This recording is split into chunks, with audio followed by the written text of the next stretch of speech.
Yeah, so hello and welcome back to my stay-at-home comedy tour. Yeah, so I've pretty much been out of work since the start of the coronavirus thing, and I have to admit, man, it's getting pretty boring up in here, dude. At first it was fun, but now it's like, what do I do with myself? So anyway, as you can see, I'm filming myself doing comedy in my kitchen, so that's one thing to do. Um, but yeah, man, it's been pretty crazy, and then I hate to say it, but on top of that, when it comes to looking for jobs, in this country, if you're like me, the two M's, so to speak, male and millennial, basically like somebody allowing you to have a quality job is so freaking rare. It's almost like the same thing as being like a freaking movie star. Man, I mean, I could picture the situation right now, dude. This is the equivalent of how it would be. I'd be sitting on my bed, and the phone would ring, and I would see the number, and I would all of a sudden be transported into like a movie set, dude. And then, so I would pick up the phone, and I would say hello, and the person on the other end would be like, "Hi, hello, this is Sandra from so-and-so company," and, I would look around like in amazement, like, holy shit, what do I say, dude? I wasn't expecting that. And then I look out the window, and the freaking sky would part, and there'd be like a little rainbow, and underneath the rainbow, up top his head, Mufasa would pop out of the freaking sky, and he would be like, "Tell her who you are." So then I would do it. I would tell her who I was. I'd be like, "Hi, this is Brian," and she would be like, "Oh, hello, Brian. I'm calling you for you to." See, I'm getting nervous now just thinking about it. She'd be calling me for the job, and I wouldn't know what to do, man. I'd be stunned. So then I'd be looking around the room, and then all of a sudden, like a copy of my resume would just drop down from the sky and plop onto my bed. And then I'd look over at Mufasa, and he'd be like, "Remember who you are." So I'd be looking at my resume, and there'd just be a complete silence on the phone, and I'd be looking at Mufasa, and I'd be looking at my resume.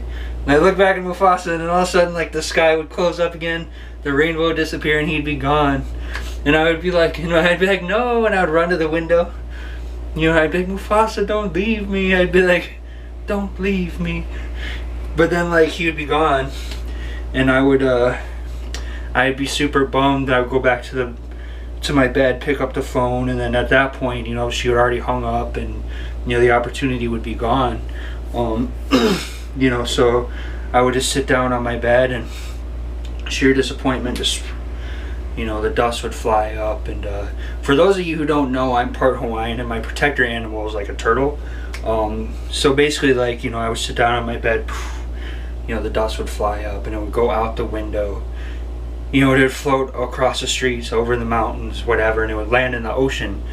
And then some freaking like 150-year-old like ancient turtle would come grab the dust with his beak, and then he would swim across the bay or whatever, and he'd put it up against the black rock, and he would rub it against the black rock, and he would keep rubbing it and keep rubbing it, and then soon, like me, like my face would appear, and he would just be like, "Oh," and he'd be swimming around like this, bro, and he'd be like, "We can move on, let's cross banana," and then he'd be like, "Oh, he is alive." He'd do a little dance somewhere on the water, like, "He's alive." And then he would take the rock, bro, and he would take a little bit of charcoal from the rock, and he'd paint a little goatee like I have, and then, he would paint a little mop top, and he'd be like, "It is time." And what he means by that, it'd be time for me to get a job, bro. So then, he would call me down to the ocean.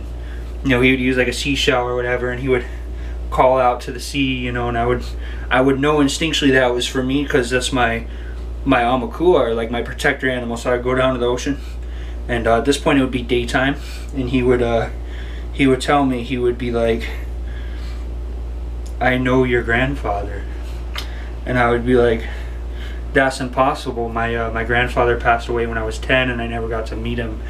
And so you knew my grandfather? And he'd be like, "Correction." He'd be like, "I know your grandfather," and I'd be like, "Dude, no, you don't."